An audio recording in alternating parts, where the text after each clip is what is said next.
એકવાર ભગવાન સ્વામિનારાયણ હરિમંડપમાં સભા કરીને બેઠા છે. તે વખતે મહારાજે પીળું પિતાંબર પહેર્યું હતું. હરિમંડપમાં સભા એટલે થોડા ઘણા હશે એવું દેખાઈશ, ઝાઝા તો ત્યાં માઈ નહીં. પીળું પિતાંબર પ્રભુએ પહેર્યું.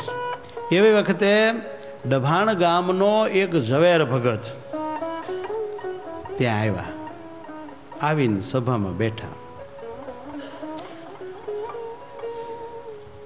થોડીક વાર થઈ એટલે ઝવેર ભગત કે મહારાજ મારે એક પ્રશ્ન પૂછવો છે. પૂછો.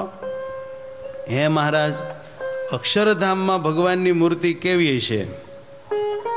મહારાજ કે ઝવેર ભગત પીળું પિતાંબર પહેરી સભા મધ્યે બેઠા છે.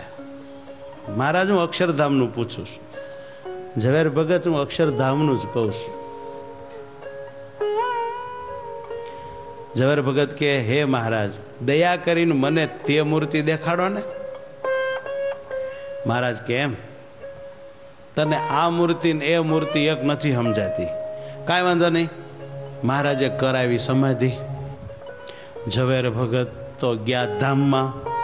ત્યાં મહાતેજોમય સિંહાસન જોયું. એના ઉપર મહાતેજોમય મહારાજની મૂર્તિ દીઠી, પણ પીળું પિતાંબર પહેરીને બેઠા હતા. જેવા હરિમંડપમાં બેઠા હતા ને એ વાત. અને સિંહાસન ફરતા મહાતેજોમય અનંત કોટી મુક્તોને જોયા.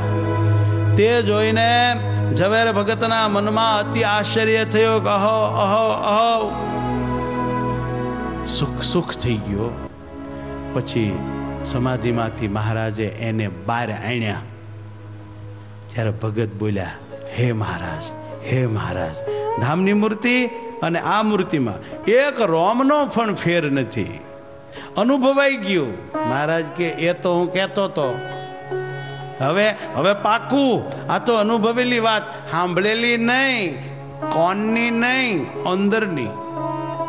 સમજાણું? મહારાજ કે વાહ ઝવેર ભગત, બીજું કાંઈ તારે પૂછવું હોય પૂછી લેજે હો. મહારાજ રાજી થઈ ગયા. બીજું કાંઈ પૂછવું છે? ભગત કે હા, હજી એક પૂછવું. પૂછો. હે મહારાજ, બીજા ધામની મૂર્તિઓમાં અને અક્ષરધામની મૂર્તિમાં કેટલો ફેર છે એ મને કૃપા કરીને કહો. આ હરિમંડપમાં બીજા ધામની મૂર્તિઓ, ગોલોક, વૈકુંઠ, શ્વેતદીપ વગેરે ધામોમાં જે મૂર્તિ છે અને અક્ષરધામમાં જે મૂર્તિ છે ભગવાનની, એ ખરખું જ કે એમાં કાંઈ ફેર ખરો? આવો સવાલ કર્યો. ત્યારે શ્રીજી મહારાજ બોલ્યા છે, સાંભળો, કોટી સૂર્યના તેજ થકી કોટી ગણું તેજ વૈકુંઠના મુક્તમાં છે. એક ધ્યાન દોરું તમારું. ઝવેર ભગતે ભગવાનના ધામમાં ભગવાનની જે મૂર્તિઓ છે એમાં કેટલો ફરક છે એ સવાલ પૂછ્યો છે. ભગવાન સ્વામિનારાયણ મૂર્તિમાં કેટલો ફરક છે એ જવાબ નથી દેતા. મુક્તોમાં કેટલો ફરક છે એ જવાબ દે છે. તમારું ધ્યાન દોર્યું મેં, નકર ઘણું બધું ઉપરથી જાય. એક બીજું ધ્યાન દોરું. પંચાળાના પહેલા વચનામૃતમાં મહારાજ વાત કરે છે કે મનુષ્યના કરતા રાજાનું સુખ વધારે. શું બોલ્યા? બોલો જોઈ. મનુષ્ય કરતા રાજાનું સુખ વધારે, એવું બોલ્યા.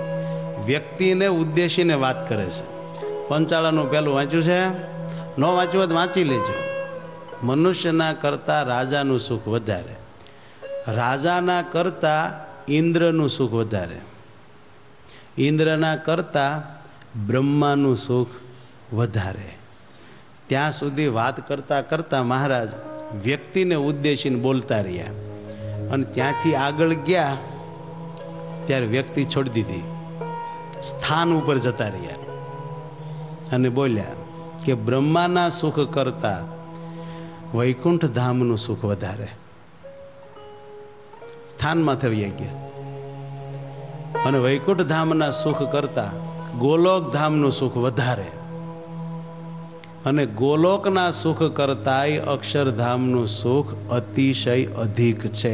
એમ પંચાળાના પહેલામાં બરોબર લખ્યું છે. પલટી કેમ મારી? વ્યક્તિને ઉદ્દેશીને વાત કરતા કરતા સ્થાન ઉપર કેમ જતા રહ્યા? એવું જ અહીંયા સમજો. મહારાજ કહે છે ઝવેર ભગત, કોટી સૂર્યના તેજ થકી કોટી ઘણું તેજ વૈકુંઠના મુક્તમાં છે, અને તે થકી કોટી ઘણું તેજ ગોલોકના મુક્તમાં છે, ને તેથી અનંત ઘણું તેજ અક્ષરના મુક્તના એક રોમને વિશે છે. ખાલી એક રોમને વિશે, મુક્તના. ને તે થકી અનંત ઘણું તેજ અક્ષરધામની જે ભૂમિ તેમાં હોપારી રહે એટલા ભાગમાં છે. તેવો અનંત અપાર જે અક્ષરધામનો પ્રકાશ તે સર્વે ભેળો કરીએ ઝવેર ભગત તો પણ સર્વા અવતારી એવા અમારા એક રોમના કોટીમાં ભાગની બરોબર પણ નો આવે.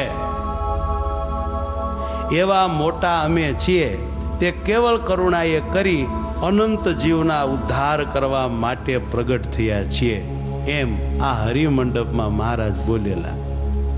એ સાધુએ કાનો કાન સાંભળેલું અને લખ્યું. વળી ભગવાન સ્વામિનારાયણ બોલ્યા કે ઝવેર ભગત, આવા તો અનંત કોટી બ્રહ્માંડ છે, તે તમામ બ્રહ્માંડના અધિપતિ અમે છીએ, અને આવા દરેક બ્રહ્માંડમાં 10-10 મૂર્તિઓ છે, તેમાં 6 સગુણ અને 4 નિર્ગુણ છે. આ દસેયના ધામ પણ નોખા નોખા છે. આવું મહારાજ બોલ્યા ઝવેર ભગતને કે આ દસેયના ધામ પણ નોખા નોખા છે. તે શ્રી કૃષ્ણનું ગોલોક ધામ છે, લક્ષ્મી નારાયણનું શ્વેત વૈકુંઠ ધામ છે, વાસુદેવ નારાયણનું શ્વેતદીપ ધામ છે, નર નારાયણનું બદ્રિકાશ્રમ ધામ છે, બ્રહ્માનું સત્યલોક ધામ છે, વિષ્ણુનું રમા વૈકુંઠ ધામ છે, અને શિવજીનું કૈલાસ ધામ છે, અને અનિરુદ્ધ, શંકર્ષણ તથા પ્રદ્યુમ્નના મેરુ પર્વત ઉપર ધામ છે. વળી આ સાંપ્રત કાળે સર્વે અવતારના અવતારી જે અમે તે પ્રગટ થયા છીએ, તેથી અમારી ઉપાસના સમજવા સારું તે સર્વે ધામના અધિપતિઓ તથા તેમના મુક્તો એક રૂપે અહીં આવેલ છે, અને બીજા રૂપે ત્યાં ધામમાં પણ છે. તે વાત સાંભળીને ઝવેર ભક્તને તથા સભામાં બેઠેલ અનેક ભક્તોને શ્રીજી મહારાજનો પાકો નિશ્ચય થયો. હજડમ બમ બાપા.